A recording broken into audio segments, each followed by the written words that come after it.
mockdraft.ca, plus précisément Maxime Desroches. Max, salut! Salut! T'as sorti ton mock draft en vue du prochain repêchage? Oui, c'est dans quelques jours. C'est dans très quelques jours, là. C'est dans 2 jours, plus précisément. On parle d'heures, là. Oh, le décompte est bien lancé. Là. Et t'es bien lancé, puis là, on veut le savoir. Bon, on va en parler de ton mock draft plus en détail, mais comment t'as fait ça? Est-ce que t'as pris en considération les besoins des équipes? C'est quoi ta démarche? Ben, c'est sûr qu'il y a une méthodologie à ça, mais c'est un peu... Quand même, il y a une part de guessing à faire un mock draft. T'as beau essayer de te mettre à la place des équipes, c'est tout le temps un équilibre délicat entre penser à leurs besoins, les besoins de leur organisation, leurs meilleurs espoirs, est-ce que c'est des attaquants, est-ce que c'est des défenseurs, est-ce qu'ils ont besoin de gauchers, de droitiers, versus y aller avec le fameux best player available, le meilleur joueur disponible. Ben ça, dans un repêchage comme celui de 2024 ou le top 10, il n'y a pas de consensus vraiment précis sur c'est quoi l'ordre exact de ce top 10, top 12, top 15-là, parce qu'il y a au moins 12 à 15 bons espoirs. Ben, d'y aller pour le meilleur joueur disponible, ça reste tout le temps une question assez subjective. Mais il y a un consensus, je pense que tout le monde est d'accord là-dessus. Qu'on sait, ça va être le premier choix, c'est les Sharks.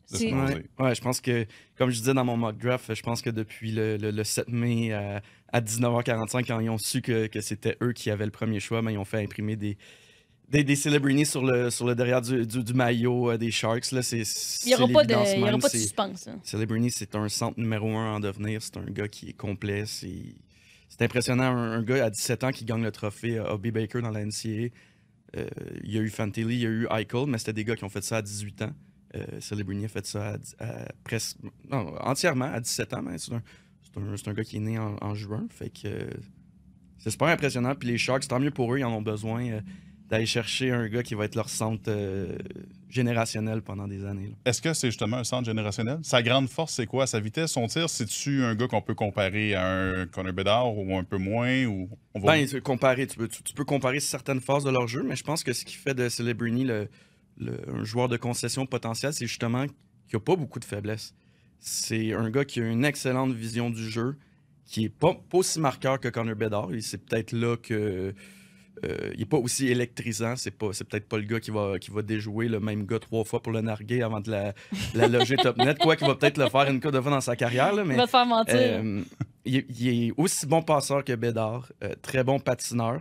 C'est sûr que Bédard va peut-être devenir dans une classe, j'allais dire à part, mais Connor McDavid a placé la barre haute en termes d'habilité de patinage. Là. Mais je pense que ce qui fait de Celebrini un joueur de concession potentiel, c'est qu'il fait tout bien. Déjà responsable défensivement. Peut alimenter ses coéquipiers, s'impose physiquement. Franchement, là, il a même déjà montré des qualités de leader malgré son jeune âge avec Équipe Canada Junior. Je trouve que, OK, c'est des joueurs différents par rapport à Bédard, puis c'est dur de dire, c'est une coche ou 2 en dessous. Je pense que les Sharks savent qu'ils ont un joueur différent de Bédard, mais qui peut être tout aussi utile à une équipe.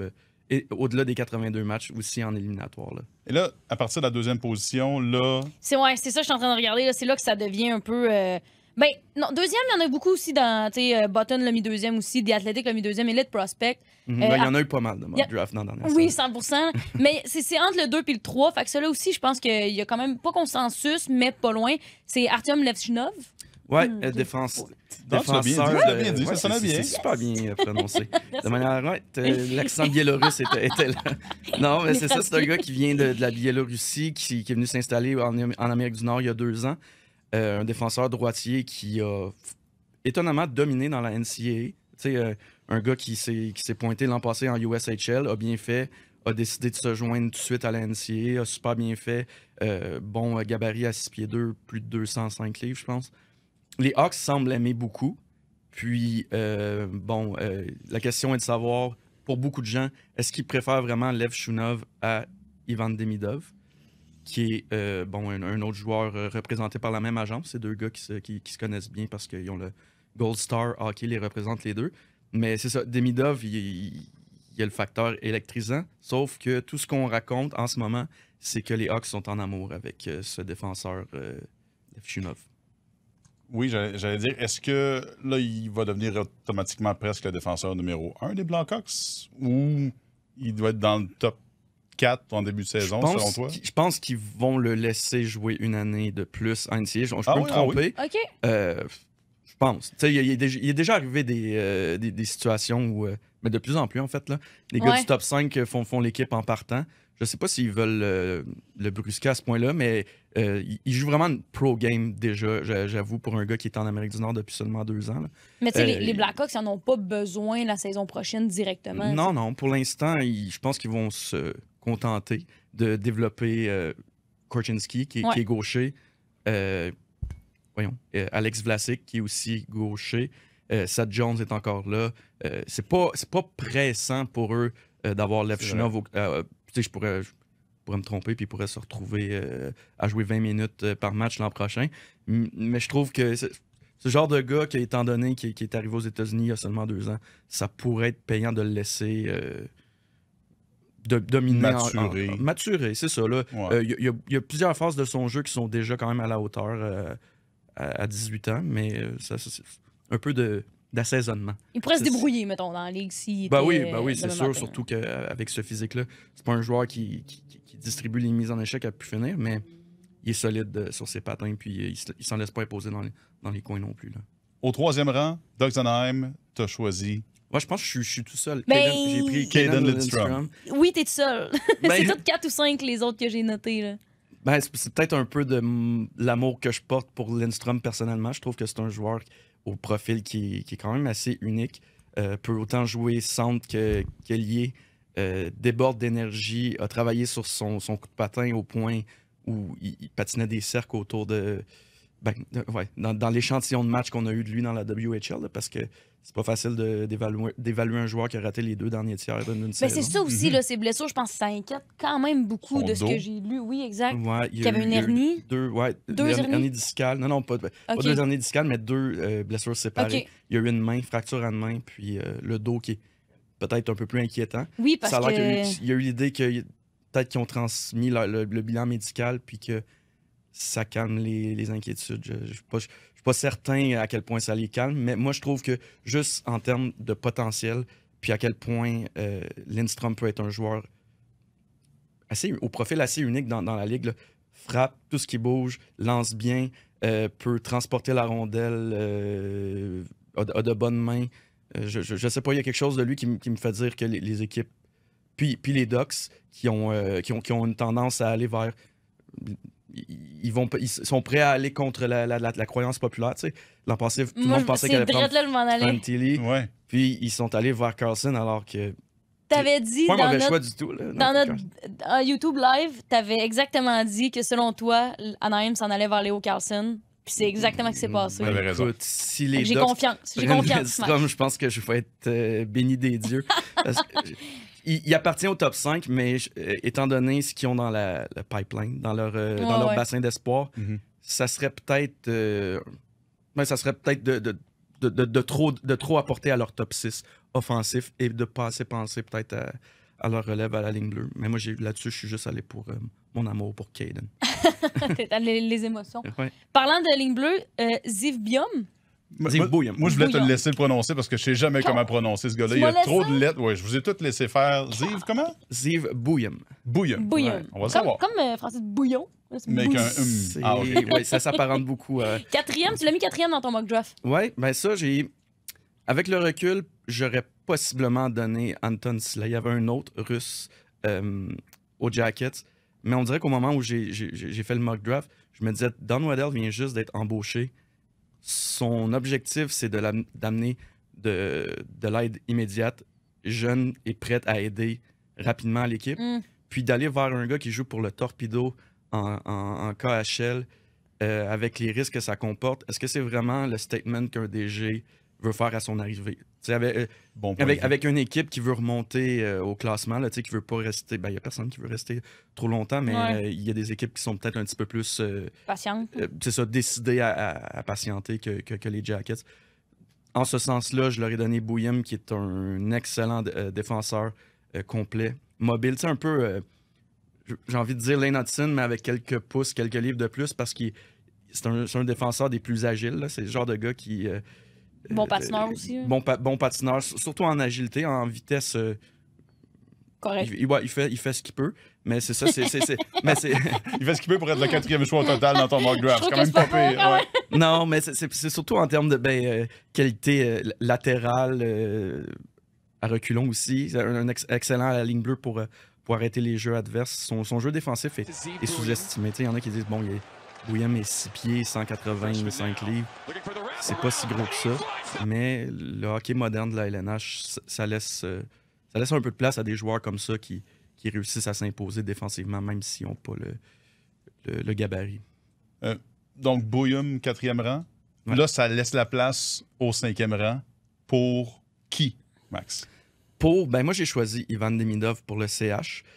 Parce que plusieurs étaient, en tout cas sur nos réseaux sociaux, là, on a fait le mock draft, puis beaucoup étaient contents. Peu pensent qu'il va se rendre jusque-là. Ouais, je suis conscient que en début de semaine, Margarita Bob McKenzie a sorti le semi-retraité, l'informateur semi-retraité de TSN, Bob, a sorti son classement qui est comme un scrutin de 10 recruteurs de la LNH. Okay. Pas des dirigeants de département de recrutement. Donc, puis lui, il disait, bon, moi, je l'ai 2e suite à ce scrutin-là. Mais est-ce que ces gars-là parlent pour, justement, leur directeur de recrutement quand ils disent Demidov, je l'ai 2e? C'est facile, en théorie, de dire c'est le 2e plus talentueux des espoirs. Ça, exact. Mais avec les risques que ça comporte, SKA, Saint-Pétersbourg, c'est pas une organisation qui a si facilement laissé ses joueurs partir au fil des ans. Ils ont laissé partir Michkov. Ils viennent de laisser partir ça n'a Michkov. pas été facile, ça a pris 1 an au moins, c'est pas immédiat. C'est pas immédiat, mais est-ce que ça peut faire en sorte que les équipes vont être moins craintives par rapport à ça? Mais je pense que ça peut aider. Puis aussi, il y a eu une rencontre qui a été organisée parce qu'il n'était pas au combine officiel à Buffalo au mois de mai. Donc, son agent, Dan Milstein, lui a organisé une rencontre avec équipe représentant des médias. Puis on a pu constater que Demidov n'avait pas 5 pieds 10, mais bien presque 6 pieds et demi. Donc ça peut être... je sais pas à quel point que c'est un game changer, mais ça a été intéressant quand même de savoir qu'il est un peu plus grand qu'on le croyait. Il n'a pas le même gabarit que Michkov, qui est un petit peu plus petit. Ben, ça m'amène la question, si on n'était pas sûr de sa grandeur, est-ce que ça veut dire qu'il y a des choses qu'on ne sait pas non plus? On est sûr de son âge. Ouais, c'est ça. On est sûr de ce qu'on veut savoir sur lui. Ça ne sera pas la première fois qu'un espoir russe, on n'est pas trop certain du baptistère, la véracité des choses. Mais pour vrai, c'est plus que le parallèle entre Michkov et Demidov, on va tout le temps le faire. C'est un joueur qui, oui, s'apparente dans une certaine mesure. Moi, je le préfère à Michkov parce que je trouve que c'est un joueur qui est plus engagé dans toutes les phases de jeu que Michkov, qui est aussi un talent exceptionnel. Là, un ailier qui peut passer, marquer des buts à la tonne. Tout ça, on n'y enlève rien.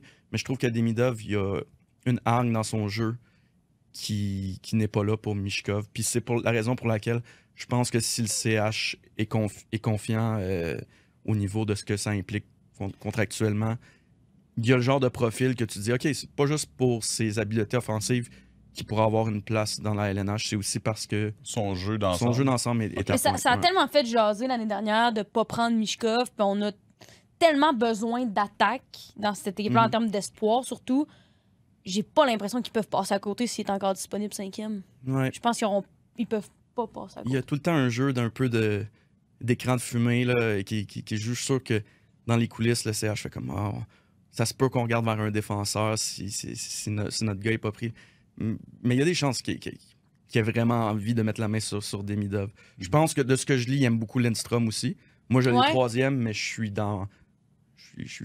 suis tout seul là-dedans, je pense. Fait que c'est très possible qu'il y ait un choix qui se fasse entre Demidov et Lindstrom. Puis là, ça serait le plus beau des scénarios, à mon avis, pour le CH de choisir...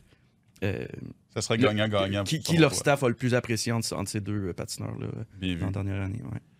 Choix numéro 6. Juste avant, oui, excusez, j'ai une question pour toi, Max. Oui, vas-y donc. Dans un scénario que Lindstrom ou Demidov sont déjà choisis, c'est un repêchage qui a beaucoup de bons jeunes défenseurs. Les Canadiens ont plusieurs jeunes espoirs à la défense. Est-ce que tu penses que quand même les Canadiens pourraient être tentés de repêcher un défenseur ou de ton côté tirer vers un autre attaquant de ces deux-là? Ben, je pense que c'est une bonne question d'abord. Merci, Simon. Merci, Sim. Simon du public. Ben, personnellement, Bouillem est mon défenseur numéro 1 dans mon propre classement. Sauf que, sachant que c'est un gaucher, de 1, le Canadien a beaucoup de talent en devenir, tu sais, du talent qui se développe encore à la gauche. Il y a une congestion de ce côté-là. Est-ce qu'il irait vers Bouillem? Je sais pas. Puis, rendu là, les droitiers, ben, Lev Shunov est sorti 2e. Ça a l'air d'être une quasi-certitude, mettons. Donc, il reste Yakemchuk, dont on va parler plus tard. Ben, on peut en parler, que t'as mis 8e. Ouais. Beaucoup de mocks le mettent au-dessus de 11-12. Mhm. Qu'est-ce que t'aimes, toi, chez ce défenseur-là? J'aime le fait qu'il est un défenseur de la vieille école. C'est un gars qui frappe énormément. On l'a même vu jeter les gants. Mais en tout cas, j'allais le vanter pour ça. Là. Je ne sais pas si on peut encore faire ça, mais c'est un gars de caractère. C'est un gars qui fait peur à ses adversaires avec de bonnes mises en échec. Probablement le lancer de la ligne bleue le plus foudroyant de la ligne bleue. Moi, je pense qu'on peut dire ça. Là. Parmi les défenseurs, c'est lui qui a le meilleur tir frappé. Droitier, le fait que les équipes aiment tellement se tourner vers des droitiers au début du repêchage. Ryan Backer est un bon exemple l'an passé. Là. Le CH avait identifié que c'était lui le droitier numéro 1 de ce repêchage-là, puis n'avait Dieu que pour lui. Mais ouais, je vois que dans les autres mock drafts, Yakemchuk C'est un peu plus haut quand même. il risque de sortir peut-être un peu plus tard que 8e. Il y aurait Sam Dickinson qui devrait peut-être sortir avant, surtout selon ton mock draft. Mais là, c'est ça, on est passé de 8e, on revient à 6e, qui est l'équipe de l'Utah. Et là, c'est Sam Dickinson, selon toi. Les Coyotes de l'Utah, c'est ça. Je suis allé avec Dickinson parce que je sais à quel point les DG apprécient son jeu. C'est un gars qui joue avec calme, confiance. On l'a vu à la Coupe Memorial et dans les éliminatoires de la OHL. Il panique pas, peu importe l'enjeu devant le moment. Est-ce que c'est un gars qui va nécessairement être à la pointe d'un premier avantage numérique? Ça, j'en suis pas certain. Mais tout ce qu'il y a d'autre dans sa game en termes de relance, en termes de comment il défend à l'entrée de zone offensive, devant son filet, dans les coins. C'est un gars qui impressionne. C'est un bon gabarit aussi. Je pense que c'est le genre de profil que les DG aiment de manière générale. Puis j'ai de la misère à m'imaginer qu'il sortirait du top 8, disons. Moi, j'ai les 6e à l'Utah. Puis Utah choisirait un défenseur, ce qui est rarement arrivé au repêchage. Ah non, ça, c'est les Coyotes. Non, c'est les... Je me suis mélangé dans mes mock drafts. Kraken. C'est les Kraken de Seattle qui n'ont jamais repêché de défenseur. Absolument, ouais. J'ai mélangé les deux couleurs bleues, c'est pour ça. Ouais, on va quand même parler des sénateurs parce qu'on va pas skipper par-dessus les sénateurs. Non, mais d'ailleurs, là, le petit fun fact, là, présentement, l'Utah a aucun défenseur sous contrat dans leur club. Ça va bien. Présentement, ils n'ont aucun défenseur. Merci Simon pour l'information. Fait que, ouais, il y a du talent qui s'en vient. Ça s'en vient, mais ils n'ont aucun défenseur présentement. C'est un peu. Ils ont des RFA, on s'entend, mais quand même, c'est quand même assez. André Tourigny doit rire dans sa barbe beaucoup. Oui, c'est ça. Parlant des sénateurs, tu es allé avec le 7e Beckett Seneki. Oui, Seneca. Seneca, ouais. Ça se prononce Seneca? Il doit avoir quelques racines autochtones, je sais pas, là-dedans. Ou peut-être de la famille éloignée. Dans l'arbre généalogique. J'aurais fait la même erreur plusieurs fois. Seneca. Mais pourquoi avoir choisi Seneca? Parce que, bon, c'est le high riser, disons, lui, de la deuxième moitié de la saison. C'est un gars qui a gagné 4 pouces depuis l'an dernier. Est-ce que c'est juste pour ça qu'il a monté dans les rangs de repêchage? C'est juste parce qu'il est plus grand? Non, parce qu'en première moitié de saison, il faisait sa petite besogne, mais sans trop attirer les réflecteurs. Mais en deuxième moitié, puis en série, là, il a vraiment pris une dimension supérieure. Il y a une créativité impressionnante. C'est le genre de gars qui fait des jeux à l'emporte-pièce, puis tu penses qu'il est sur le point de soit perdre le contrôle de la rondelle ou de se faire contrer. Mais on dirait que la rondelle le colle à lui comme un aimant. C'est assez impressionnant. Moi, j'essayais de ne pas embarquer dans cette tempête-là, de faire comme... Ah oui, c'est vrai, c'est un gars qu'on voyait 20e il y a 2 mois, puis maintenant... Ouais, c'est ça, il était vraiment plus loin. Mais on dirait que plus je dois avoir vu 20 matchs de Beckett Seneca, puis je comprends pourquoi des équipes pourraient l'avoir dans leur top 5. Il fait sentir sa présence. Tu le sais qu'il est sur la glace quand il est sur la glace. Là. Oui, parce que non seulement, c'est le fun qu'ils sont rendus à 6 pieds 2, mais il l'utilise bien pour protéger la rondelle, pour couper au filet. C'est pas un joueur qui joue en périmètre. C'est un gars qui converge toujours vers le filet, puis ça finit tout le temps avec soit une belle passe intelligente vers un coéquipier ou son tir qui est très bon aussi. Donc, il y a beaucoup d'outils avec lesquels travailler. C'est un autre gars qui n'arrivera pas dans la LNH l'an prochain. Il faut qu'il joue avec les Generals dans l'OHL une autre année. Probablement avoir une saison de 100 points. C'est ce qui est attendu de lui. Ça pourrait être une bonne prise pour les sénateurs. Ouais. Au 9e rang, t'as... Qui j'ai au 9e? T'as Iginla. TJ Iginla. Oui.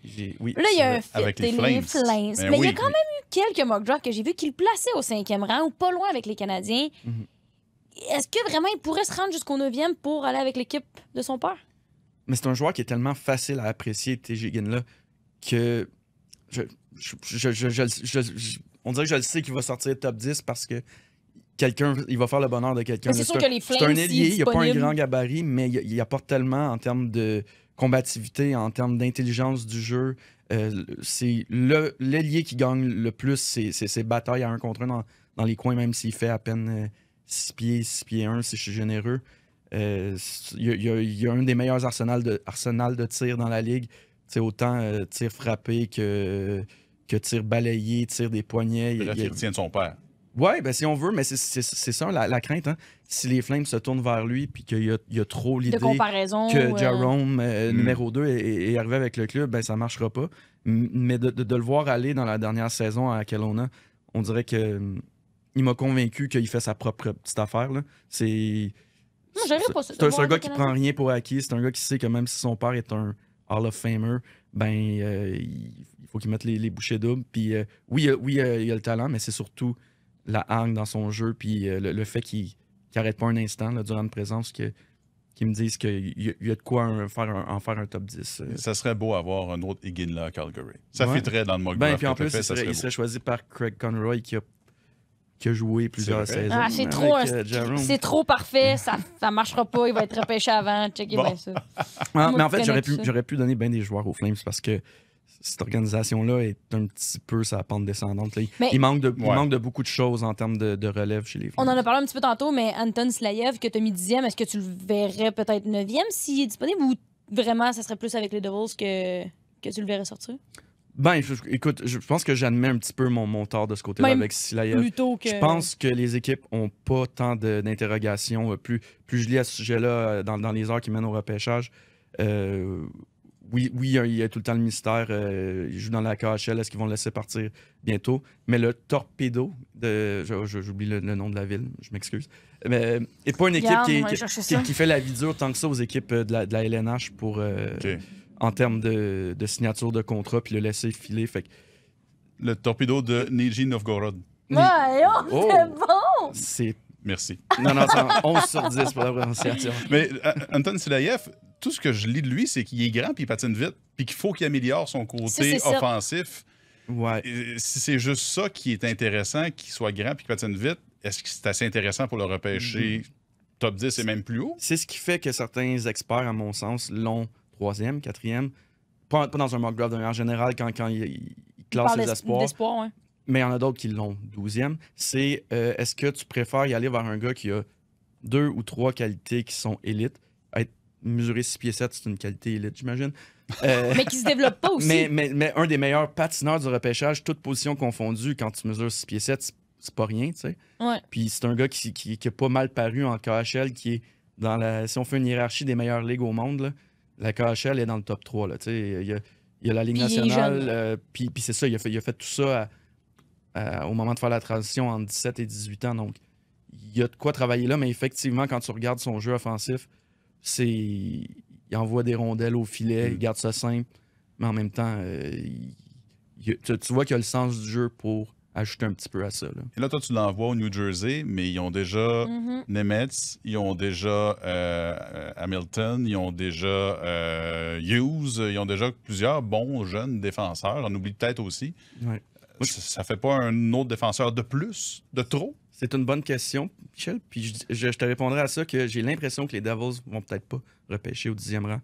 Parce que je pense que leur DG, l'équipe en général, pense que la saison 2023-2024 a été un simple faux pas. Que leur montée vers le titre de prétendant a été affectée, évidemment, mais qu'elle est encore bel et bien là. puis ils veulent de l'aide immédiate. Ça m'étonnerait pas que le 10e choix soit échangé par les Devils pour aller chercher un joueur Établi, là. établi qui est mécontent de Ah, sa c'est situation. intéressant, Ils sont allés chercher Markstrom aussi, ça montre qu'ils sont, oui, sont c'est ça. all-in pour la prochaine saison. Ben voilà. Ils sont pas en C'est- reconstruction. Ouais, j'avoue que après les acquisitions de Allen puis Kakkonen, tu fais comme bon, mais il va peut-être se décider à un moment donné sur un qu'il aime vraiment, mais Ils au s'en volume vont. peut-être. Ouais, c'est ça. Mais j'ai une Là- dernière question pour toi, Max, puis après ça va être Vas-y, tout de Simon. mon côté. Tu as quand même 5 défenseurs dans ton top 10. Les Canadiens, l'année passée, ont repêché David Reinbacher. Mettons que tu mets David Reinbacher dans le repêchage de cette année, tu le placerais où parmi ces défenseurs-là? C'est une bonne question. Où est-ce que je mettrais David Reinbacher parmi ces défenseurs-là? Je pense que je suis vraiment vendu à l'idée que Bouillum est le meilleur défenseur des 2 derniers repêchages. Probablement que je le mettrais à la hauteur de Dickinson. Silaïev, c'est un peu moins certain, mais juste pour le potentiel d'un défenseur vraiment différent, là, qui se démarque par un genre de Zdeno Chara, ben déjà là, je pense que c'est assez intriguant pour dire que je le mettrais à peu près à la hauteur en termes de potentiel. Donc, non, mais moi, je continue de penser que Reinbacher n'était pas un reach par le CH l'an dernier au 5e rang. Puis, qui trouverait sa place dans le top 10, même s'il était dans la QV. Ben, c'est toujours dur à dire, ouais, mais on peut qui pas trouverait quand même mixer une place deux, dans le top 10 dans ce repêchage-là qui est connu pour avoir... on n'a même pas parlé de Zane Parek aussi, qui est possiblement le défenseur offensif par excellence de ce repêchage-là. C'est pas tout le monde qui s'entend sur ses qualités défensives. Puis c'est ce qui fait que, en tout cas, moi, je l'ai à l'extérieur du top 10, mais moi, si quelqu'un essaie de me vendre à l'idée que Parek va travailler sur son jeu défensif puis être correct pour la suite, moi, je me dis que c'est un autre candidat à ce qu'il soit à la même hauteur que ces gars-là dont on parlait dans les Reinbacher, le Dickinson, etc. On parlait de Simon pose la question sur Reinbacher, défenseur des Canadiens, choix de l'année passée. Là, on va passer plusieurs choix, les choix 11 jusqu'à 25. On va les skipper pour aller tout de suite au 2e choix de première ronde des Canadiens. S'il repêche. S'il repêche, effectivement, qui est 26e au total. Et toi, tu mets, je te laisse prononcer. Non, c'est à ton tour. C'est à mon tour, mais il est facile à prononcer. Oui. C'est à toi, vas-y. Jet Luchenko. Jet Luchenko. Yes! C'est bon. Lui, je vais vous avouer que je l'ai choisi juste pour son nom. Non, mais les autres mock drafts le placent quand même plus bas que toi. On est à 20e, 19e, 16e, 17e. Toi, tu le laisses aller jusqu'au Canadien 26. Ben, je pense qu'il y a 25, peut-être un 26, petit peu du fait que je rêve à ça. Non, mais c'est un gars qui a constamment attiré mon attention durant sa saison dans l'OHL. C'était pas une équipe très forte, le Guelph, dans l'OHL cette année. Je pense qu'il a fini avec 50 mentions d'aide, puis c'est quelque chose comme 54. 20 de plus que son plus proche coéquipier ou quelque chose du genre. Lui, c'est un ailier? C'est un centre. C'est un centre. typique. Droitier. Tu sais, on est à une époque où on ne sait plus si même les meilleurs espoirs, si c'est des centres ou ailiers. Oui, on dirait qu'ils peuvent soit jouer partout ou nulle part en même mais temps. Jet Luchenko, c'est pas vraiment ça. Le gars, sa dimension première, c'est qu'il il est responsable défensivement. Il utilise bien sa vitesse pour être le premier en échec avant. Étant donné qu'il est moins marqueur que passeur, ben, ça convient mieux aussi au poste de centre. Genre de gars qui va aider sur les unités spéciales, peut-être juste l'infériorité numérique, mais il va exceller là-dedans. Puis moi, je le vois comme assez bon passeur pour aussi être capable d'obtenir sa part de points dans la LNH. Un centre de 3e trio, mettons? Ouais, ben c'est ça. Gaucher. Donc, différents profils peut-être de Winbeck. Il y en a qui diraient peut-être que c'est redondant avec Beck. Oliver Kapanen aussi dans l'organisation, qui est un centre qui peut aspirer à une place de 3e dans la hiérarchie. Top 9 éventuel dans les Canadiens, mais il faudrait qu'il passe encore du temps. Oui, puis c'est aussi un des plus jeunes à être pêché dans la première ronde. Ah ouais? Un août 2006, Luchenko. Donc, moi, je l'ai droitier ici, sur Reddit Prospect, ça se peut-tu? Non, mais je vais continuer mes recherches. Tu viens de trouver une faille là, dans mon Oui, sur HockeyDB aussi, on est droitier. Oh ben, Colin! On est Colin the Blues. Ah, ben, évidemment que je voulais dire droitier. Oui. Ben oui, excuse, c'est moi ici, nous autres. Ben oui. Mais c'est pas un gars de mise en jeu comme Owen Beck, mais ben c'est ça, un centre à caractère surtout défensif, mais excellent patineur, bonne tête de hockey, bon passeur aussi. il y en a beaucoup qui l'ont avant le top Ouais, 20, c'est ça. donc je me dis, c'est peut-être encore là un cas de j'espère pour le Ouais, CH, mais on plus verra que- rendu là. Donc, on va voir ça vendredi lors du repêchage, première ronde. Selon Tom McGrath, les Canadiens repartiraient avec Demidov et Luchenko. Ouais, ce qui serait Ce qu'on dit pas non. une belle récolte, puis des attaquants, ce qui est c'est à peine voilé, là, la stratégie Ouais, avec du raison, CH qu'il Manon. faut Ouais, ajouter du talent offensif. Donc, je les blâmerais pas d'aller vers ça. Puis je pense que j'espère que Demidov va être le gars parce que on dirait que les partisans ont déjà hâte De le voir aller. de se plaindre que le CH a encore passé à côté. Il me semble que je vois déjà cette vague-là. On entend les tu plaintes. vois. là. Il y a déjà une manifestation de camionneurs. Merci, Max. Merci. Si Merci. vous voulez voir le Hey, reste c'est- du mock draft de Ça fait Max plaisir. Desroches, allez au rds.ca. Yes. Tout est là. Yes. Salut.